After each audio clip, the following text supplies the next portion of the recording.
नमस्कार विद्यार्थी मित्रांनो, आपण बाजाराचे प्रकार हे प्रकरण पाहत आहोत. यामध्ये आपण बाजाराचे प्रकार या भागाच्या अंतर्गत किंवा या संकल्पनेच्या अंतर्गत जे काही विविध प्रकार आहेत ते पाहत आहोत. आत्तापर्यंत आपण पूर्ण स्पर्धा, अपूर्ण स्पर्धा, मक्तेदारी, अल्पाधिकार हे बाजाराचे प्रकार बघितलेले आहेत. तर आज आपल्याला मक्तेदारीयुक्त स्पर्धेचा बाजार बघायचा आहे. यापूर्वी आपण जे बाजार बघितलेले आहेत म्हणजे अपूर्ण स्पर्धा असेल किंवा मक्तेदारीचा बाजार असेल, तर हे बाजार जे आहेत ते बाजारांच्या अर्थ, व्याख्या आणि वैशिष्ट्यांचा आपण विचार केलेला आहे. परंतु हे जे काही बाजार आहेत म्हणजे अपूर्ण स्पर्धा आणि मक्तेदारीचा बाजार, तर आपल्याला हे प्रत्यक्षमध्ये व्यवहारात किंवा बाजारात तशा प्रकारची परिस्थिती आढळून येत नाही. तर मुख्यतः मक्तेदारी आणि अपूर्ण स्पर्धा यामधील अल्पाधिकार त्याचबरोबर पूर्ण स्पर्धा यांच्यातली काही वैशिष्ट्ये जी आहेत त्या वैशिष्ट्यांचा मिळून एक असा बाजार तयार झालेला आहे आणि त्या बाजाराला म्हटलं जातं मक्तेदारीयुक्त स्पर्धेचा बाजार. तर E.H. चेंबरलेन यांनी आपल्या कॉम्पिटिशन किंवा त्यालाच आपण थेरी ऑफ मोनोपॉलिस्टिक कॉम्पिटिशन या ग्रंथामध्ये मक्तेदारीयुक्त स्पर्धेचा बाजार हा 1933 मध्ये प्रसिद्ध केलेला आहे. तर मक्तेदारीयुक्त यालाच इंग्रजीमध्ये मोनोपॉलिस्टिक म्हटलं जातं. तर E.H. चेंबरलेन यांनी मक्तेदारीयुक्त स्पर्धेच्या बाजाराचं व्याख्या जी आहे ती आपल्याला विचारात घ्यायची आहे. तर ते असं म्हणतात की ज्या बाजारात अगदी जवळचा पर्याय असलेल्या परंतु पूर्ण पर्याय नसलेल्या वस्तूंचे उत्पादन केले जाते त्या बाजाराला मक्तेदारीयुक्त स्पर्धेचा बाजार म्हटलं जातं.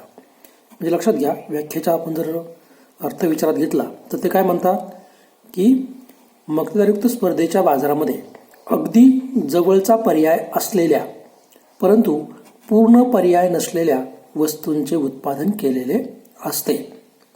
म्हणजे बघा, अगदी जवळचा पर्याय आहे किंवा सध्याचा आपण जर विचार केला तर सध्या आपल्याला अशाच प्रकारची परिस्थिती आढळून येते की अगदी जवळचा पर्याय असलेल्या वस्तू आहेत परंतु पूर्ण पर्याय नसलेल्या वस्तूंची निर्मिती जी आहे ती निर्मिती सध्या बाजारामध्ये आपल्याला असलेली दिसून येते.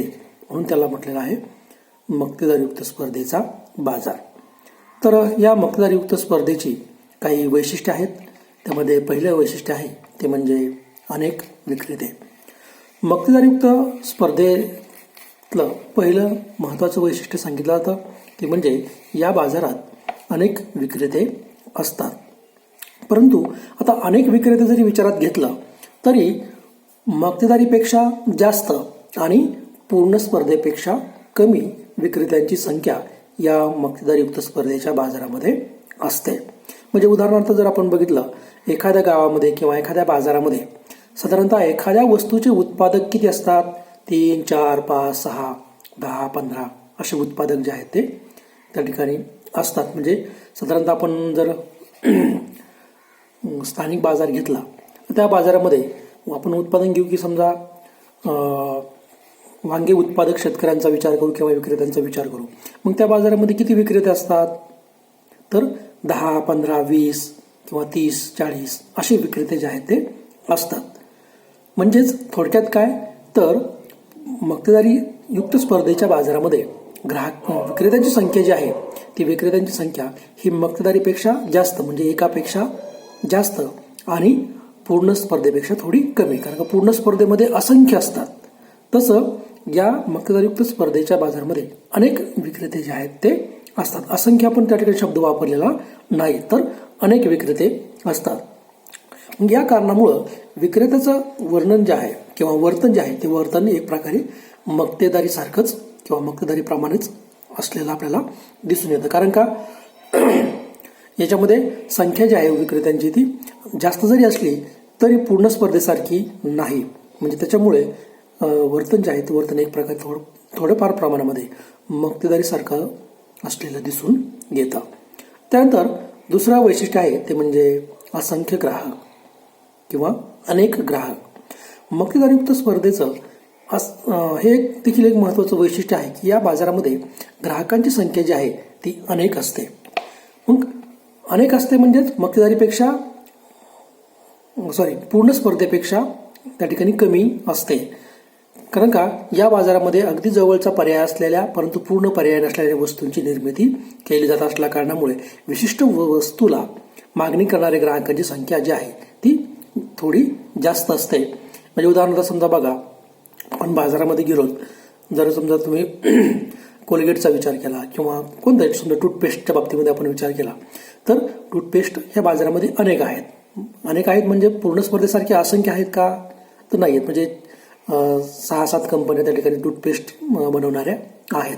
ह्या टूथपेस्ट बनवणाऱ्या ज्या काही 6-7 कंपन्या आहेत त्यातली एकालाच मागणी आहे का, तर नाही. तर ग्राहक जो आहे तो ग्राहक काय आलेला आहे, वेगवेगळ्या कंपन्यांमध्ये वळलेला आहे. म्हणजे त्यांची मागणी जी आहे तो करू लागले. म्हणजे काही विक्रेतेकडून किंवा काही ग्राहक जे आहेत ते कोलगेट खरेदी करतात, म्हणजे कोलगेटची मागणी आहे. काही ग्राहक पेप्सोडंटची घेतात, काही हसीबाका आहे, दंतकांती आहे, अशा अनेक जेवढे काही टूथपेस्टच्या आहेत तेवढे ग्राहक जे आहेत ते काय झालेले आहेत, विखुरलेले आहेत. म्हणजे एका विशिष्ट घटकाचीच मागणी करतात असं नाही, तर त्या ठिकाणी वेगवेगळ्या घटकांची मागणी जी आहे ते करणारे ग्राहक आहेत. म्हणजेच असंख्य ग्राहक असल्या कारणामुळं कोणताही एक ग्राहक जो आहे तो आपली वैयक्तिक मागणी जी आहे ती वैयक्तिक मागणी कमी करून एकूण मागणीमध्ये कोणत्याही प्रकारचा बदल जो आहे तो करू शकत नाही आणि मागणीमध्ये बदल करू शकत नाही. म्हणजे त्याचा परिणामी किमतीमध्ये देखील त्याचा परिणाम घडून आणू शकत नाही. म्हणजे एखाद्या व्यक्तीने किंवा एखाद्या ग्राहकाने आपल्या मागणीमध्ये बदल केल्यामुळे वस्तूच्या किमतीमध्ये बदल होईलच असं नाही. म्हणजे बाजारातल्या किंवा मक्तेदारयुक्त स्पर्धेच्या बाजारातली जी काही किंमत ठरलेली आहे त्या किमतीवरती प्रभाव जो आहे तो वैयक्तिक ग्राहक जो आहे तो टाकू शकत नाही. कारण का या बाजारामध्ये ग्राहकांची संख्या जी आहे ती अनेक असते किंवा असंख्य असते. त्यानंतर तिसरं महत्त्वाचं वैशिष्ट्य आहे ते म्हणजे वस्तुभेद. तर मक्तेदारयुक्त स्पर्धेचं अत्यंत महत्त्वाचं वैशिष्ट्य ते म्हणजे वस्तुभेद. आता वस्तुभेद म्हणजे काय हे आपल्याला अगोदर माहीत असणं गरजेचं आहे की जेणेकरून त्या ठिकाणी ही संकल्पना आपल्याला सहजपणे लगेच समजायला महत्त्वाची ठरेल. तर प्रत्येक उद्योग संस्थेने जे उत्पादन केलेलं आहे ते उत्पादन आणि बाजारात उपलब्ध असलेलं उत्पादन यांच्यामध्ये थोडा फरक असतो किंवा थोडा बदल असतो.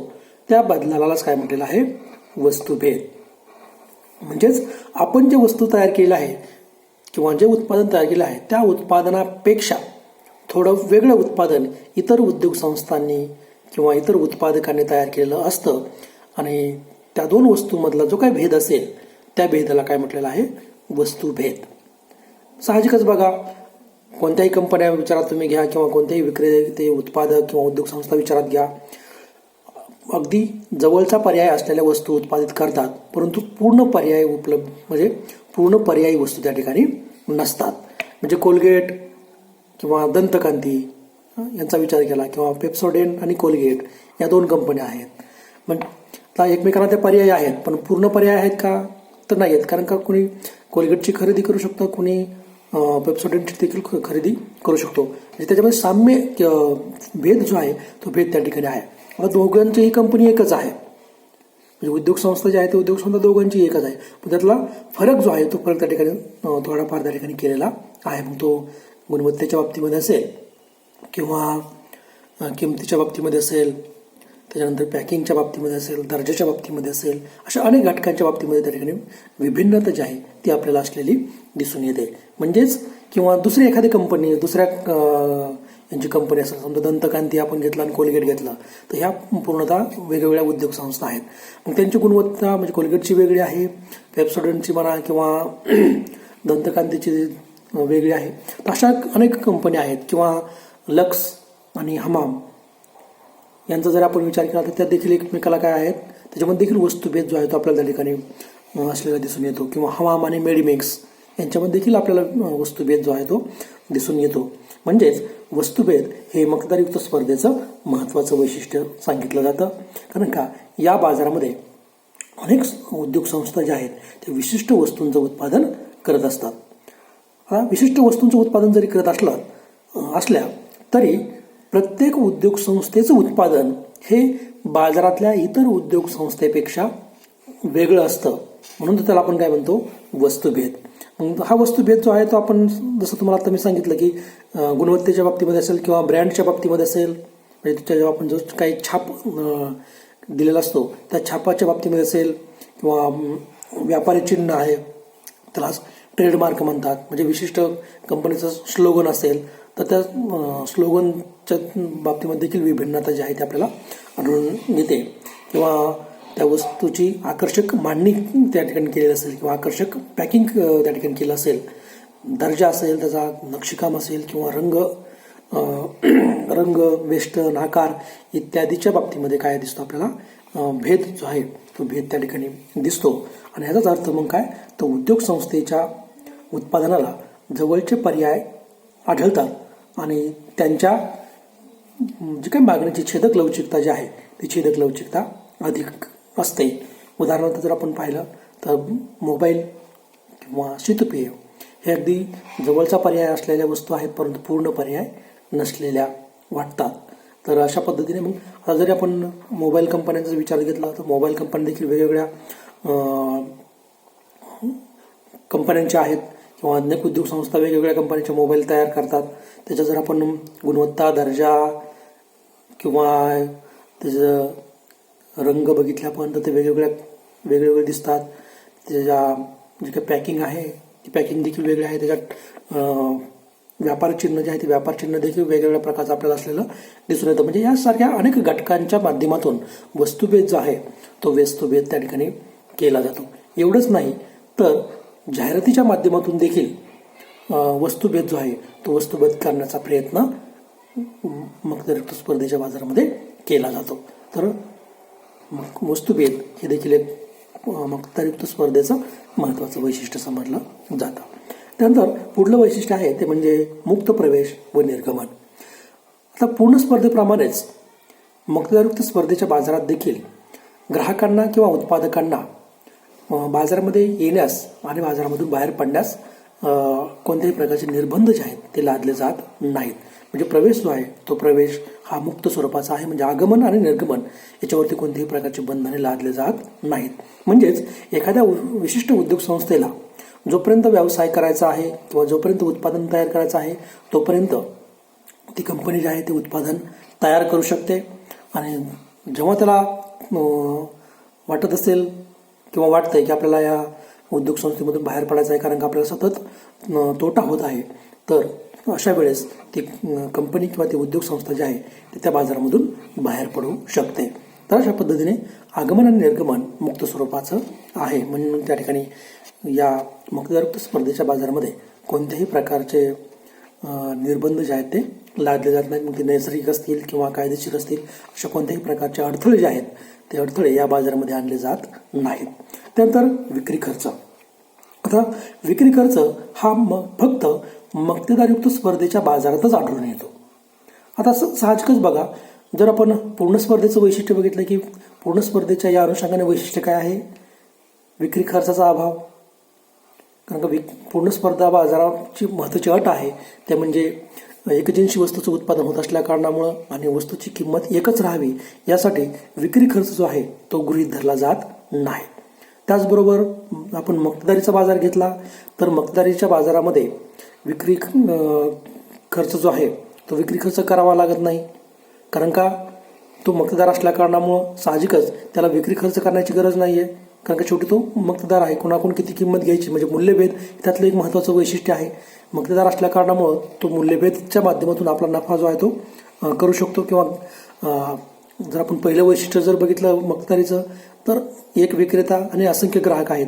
मग एक विक्रेता असल्या कारणामुळे त्याला माहिती आहे की वस्तू जी आहे ती वस्तू आपल्याकडूनच ग्राहक खरेदी करणार आहे, म्हणून त्या ठिकाणी त्याला विक्री खर्च जो आहे तो करावा लागत नाही. परंतु मक्तेदारयुक्त स्पर्धेच्या बाजारामध्ये विक्री खर्च हा त्या ठिकाणी करावा लागतो. कारण का या बाजारामध्ये वस्तुभेद जे आहे ते सर्वात महत्त्वाचं वैशिष्ट्य आहे. मग ज्या अर्थी वस्तुभेद महत्त्वाचं वैशिष्ट्य आहे, त्या अर्थी मग ती वस्तूंमध्ये नेमका कोणता फरक आहे, म्हणजे आपलं उत्पादन जे आहे ते आपलं उत्पादन इतर उत्पादन संस्थेपेक्षा वेगळं कसं आहे हे जर सांगायचं असेल तर त्यासाठी तुम्हाला विक्री खर्च हा करावाच लागेल.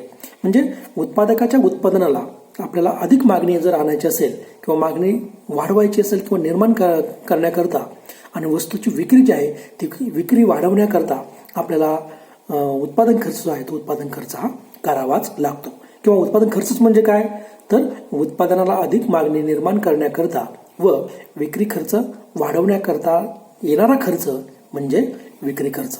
मग याच्यामध्ये कोणत्या विक्री खर्चामध्ये जाहिरात हा महत्त्वाचा घटक आहे. मग ते जाहिरातीच्या माध्यमातून मग ती दूरदर्शन असेल, आकाशवाणी असेल किंवा वेगवेगळे प्रकारचे वर्तमानपत्र आहेत, मासिकं आहेत, साप्ताहिकं आहेत किंवा भिंतीपत्रके आहेत, वेगवेगळ्या प्रकारचे प्रदर्शने भरून देखील किंवा खिडकी प्रदर्शन आपण त्याला म्हणतो, मोफत भेट वस्तू त्या ठिकाणी देणं असेल, मोफत नमुना वस्तू वाटप करणं असेल, अशा अनेक मार्गातून आपण विक्री खर्च जो आहे तो करत असतो. म्हणजे आपली वस्तू इतरांपेक्षा वेगळी कशी आहे हे पटवण्याचा एक तो मार्ग आहे. त्याच्या माध्यमातून आपल्याला मागणी जी आहे किंवा आपल्या उत्पादनाला अधिक मागणी येऊ शकते आणि विक्री जी आहे ती विक्री देखील वाढण्यामध्ये मदत होऊ शकते. किंवा एवढंच नाही, जेवढी तुम्ही आपल्या उत्पादनाची प्रभावीपणे जाहिरात कराल तेवढी मागणी जी आहे ती मागणी वाढण्यामध्ये मदत होत असते. कारण का तुम्ही प्रभावीपणे जाहिरात केली आणि जास्त प्रमाणामध्ये जाहिरात जर तुम्ही केली तर ती वस्तू ग्राहकापर्यंत, कारण का जाहिरातीच्या माध्यमातून तुम्हाला ती वस्तू ग्राहकांपर्यंत पोहोचवायची आहे. आणि बघा, जर आपण पाहिलं तर खास करून सौंदर्य प्रसाधनाच्या बाबतीमध्ये इतक्या प्रभावीपणे जाहिरात केल्या जातात की ती असं वाटतं, ग्राहकांच्या मनामध्ये असं बिंबवलं जातं की ती वस्तू जर आपण वापरली नाही किंवा त्या वस्तूचा जर आपण वापर केला नाही तर आपलं जीवन व्यर्थ आहे इथपर्यंत त्या ठिकाणी आपल्या मेंदूवरती त्या ठिकाणी वारंवार त्या ठिकाणी त्या जाहिराती दाखवून बिंबवलं जातं. म्हणजे जाहिरातीच्या माध्यमातून आपल्या वस्तूची मागणी जी आहे ती वाढू शकते. आणि मग साहजिकच जाहिरात जितक्या प्रमाणामध्ये तुम्ही द्याल किंवा जितकी प्रभावीपणे तुम्ही जाहिरात द्याल तर तेवढा विक्री खर्च जो आहे तो तुमचा वाढणार आहे. म्हणून विक्री खर्च हा देखील एक मक्तेदारयुक्त स्पर्धेच्या बाजारामधला महत्त्वाचा घटक समजला जातो. त्यानंतर जवळचा पर्याय. आता आपण व्याख्येमध्येच बघितलेलं आहे किंवा E.H. चेंबरलेन यांनी व्याख्याच काय केलेलं आहे की ज्या बाजारात अगदी जवळचा पर्याय असलेल्या परंतु पूर्ण पर्याय नसलेल्या वस्तूंची निर्मिती केली जाते त्याला मक्तेदारयुक्त स्पर्धेचा बाजार म्हणतात. व्याख्येतला पहिलाच भाग घेतला आपण कोणता, की जवळचा पर्याय. म्हणजे मक्तेदारयुक्त स्पर्धेत वस्तूंना अगदी जवळचे पर्याय उपलब्ध असतात. उदाहरणार्थ विविध कंपन्यांचे साबण किंवा शीतपेय, अनेक कंपन्या आहेत, लक्स आहे, हमाम आहे, कॅमे आहे, संतूर आहे, लाईफबॉय आहे, अशा अनेक कंपन्या आहेत की त्या कंपन्या विविध प्रकारचे साबण तयार करतात. म्हणजे साबण जे आहेत ते साबण काय आहेत, एकमेकांना पर्यायी वस्तू आहेत, म्हणजे अगदी जवळच्या वस्तू आहेत, परंतु त्या पूर्ण पर्याय आहेत का, तर नाही. किंवा शीतपेय आहेत, शीतपेय आपल्याला माहिती आहे, थम्सअप आहे, कोकोकोला आहे, माझा आहे, त्यानंतर लाईम फ्रेश आहे, अशा अनेक कंपन्या त्या ठिकाणी किंवा मरिंडा आहे, अशा अनेक शीतपेय तयार करणाऱ्या कंपन्या आहेत. म्हणजे जवळचा पर्याय त्या ठिकाणी आहे परंतु पूर्ण पर्याय नसलेल्या वस्तू त्या ठिकाणी या मक्तेदारयुक्त स्पर्धेमध्ये आढळून येतात. तर हे देखील एक महत्त्वाचं वैशिष्ट्य सांगितलं जातं. त्यानंतर गट संकल्पना. मक्तेदारयुक्त स्पर्धेमध्ये चेंबरलेन यांनी उद्योग या संकल्पनेऐवजी गट किंवा गटाची संकल्पना जी आहे ती वापरलेली आहे. कारण का आपण पूर्ण स्पर्धेमध्ये जर बघितलं तर एकजिनसी वस्तूचं उत्पादन करणाऱ्या संस्थांचा समुदाय म्हणजे उद्योग आहे. तर एकमेकांना जवळचा पर्याय असणाऱ्या व वस्तुभेद निर्माण करणाऱ्या संस्थांचा समुदाय म्हणजे गट आहे. मग उदाहरणार्थ जर आपण पाहिलं तर औषध उत्पादित करणाऱ्या ज्या काही कंपन्या आहेत किंवा औषध उत्पादन करणाऱ्या जे काही संस्थांचा समूह आहे तो समूह म्हणजे एक प्रकारे काय आहे, गट आहे. तर ही गट संकल्पना जी आहे ती मक्तेदारयुक्त स्पर्धेमध्ये प्राध्यापक E.H. चेंबरलेन यांनी सांगितलेलं आहे. कारण का ते असं म्हणतात की उद्योग आणि उद्योग संस्था ह्या वेगवेगळ्या आहेत. तसं जर आपण पूर्ण स्पर्धेमध्ये बघितलं तर उद्योग संस्था हाच उद्योग त्या ठिकाणी आहे. किंवा मक्तेदारयुक्त स्पर्धेत मक्तेदारीचं वैशिष्ट्य आपण जर बघितलं तर उद्योग आणि उद्योग संस्था याच्यातला फरक जो आहे तो संपुष्टात आलेला आहे. कारण का उद्योग जो आहे तीच उद्योग संस्था आहे. तसं मक्तेदारीयुक्त स्पर्धेच्या बाजारामध्ये गट संकल्पना जी आहे ती निर्माण केलेली आहे. म्हणजे समूह संकल्पना किंवा उद्योग संस्था ही संकल्पना त्यांना मान्य नाही. तर गट किंवा उद्योग या संकल्पनेऐवजी काय केलेलं आहे, गट ही संकल्पना जी आहे ती त्यांनी मांडलेली आहे. कारण का एकजिनसी वस्तूचे उत्पादन करणाऱ्या ज्या काही उत्पादन संस्था आहेत त्या उत्पादन संस्थांना आपण म्हणतो उद्योग किंवा उद्योग संस्था म्हणतो. तर एकमेकांना जवळचा पर्याय असलेल्या आणि वस्तुभेद निर्माण करणाऱ्या ज्या काही संस्थांचा समुदाय आहे त्या संस्थांच्या समुदायाला गट समुदाय किंवा गट संकल्पना म्हटलं जातं. जसं की औषध निर्माण करणाऱ्या किंवा सिमेंट उत्पादन करणाऱ्या ज्या काही कंपन्या आहेत त्या कंपन्या कशामध्ये येतात, तर या गट संकल्पनेमध्ये येतात. तर अशा प्रकारे आज आपण मक्तेदारयुक्त स्पर्धेचा बाजाराचा अर्थ, व्याख्या आणि वैशिष्ट्य बघितलेले आहेत. जो की बाजार प्रत्यक्ष व्यवहारामध्ये किंवा प्रत्यक्षात आढळून येणारा बाजाराचा असा प्रकार म्हणजे मक्तेदारयुक्त स्पर्धेचा बाजार. कारण का तुम्ही जी काही आपण वैशिष्ट्य आता बघितली ती वैशिष्ट्य प्रत्यक्षामध्ये आपल्याला दिसून येतात. जसं की पूर्ण स्पर्धेमधली काय बघा वैशिष्ट्य आहेत, सगळीच वैशिष्ट्ये जे आहेत ते तसे दिसून येतात का, तर नाही. म्हणजे समजा एकजिनसी वस्तू असतात का, एकजिनसी म्हणजे काय, रंग, रूप, चव, आकार इत्यादी बाबतीमध्ये एकजिनसीपणा असणं. परंतु अशा प्रकारची परिस्थिती दिसून येत नाही. किंवा मक्तेदारीचं आपण जर उदाहरण बघितलं तर एकच विक्रेता असतो, तर ते शक्य नाही. कारण काही विशिष्ट वस्तूंचं उत्पादन करणारे अनेक असतात आणि त्याची विक्री करणारे देखील अनेक असतात. शिवाय ते खरेदी करणारे देखील असंख्य असतात. म्हणजे पूर्ण स्पर्धा आणि मक्तेदारीच्या जर आपण वैशिष्ट्यांचा विचार केला तर तो बाजार प्रत्यक्षपणे आढळून येत नाही. परंतु मक्तेदारयुक्त स्पर्धेचा बाजार आपल्याला प्रत्यक्षपणे व्यवहारामध्ये आढळून येत असतो. म्हणून हा बाजार जो आहे तो व्यावहारिकदृष्ट्या आपल्याला महत्त्वपूर्ण वाटतो. तर आज आपण मक्तेदारयुक्त स्पर्धेची वैशिष्ट्ये आपण बघितलेली आहेत. याच्या अगोदर आपण मक्तेदारीचे प्रकार जे होते ते प्रकार आपल्याला या वर्षी 25% जो सिलेबस कमी केलेला आहे त्याच्यामधून तो वगळलेला असल्या कारणामुळं मक्तेदारीचे प्रकार जे आहेत ते आपल्याला नाही आहेत. तर अभ्यास करत असताना विद्यार्थ्यांतील लक्षात घ्यायचे आहेत की मक्तेदारीच्या प्रकारावरती प्रश्न विचारला जाणार नाही. तर आज या ठिकाणी आपलं 5वं प्रकरण बाजाराचे प्रकार हे संपलेले आहेत. यानंतर जे 6वं प्रकरण आहे ते 6वं प्रकरण म्हणजे निर्देशांक किंवा इंडेक्स नंबर असं देखील म्हटलं जातं. तर हे प्रकरण जे आहे त्या प्रकरणाचा विचार आपण पुढल्या तासाला विचारात घेऊ.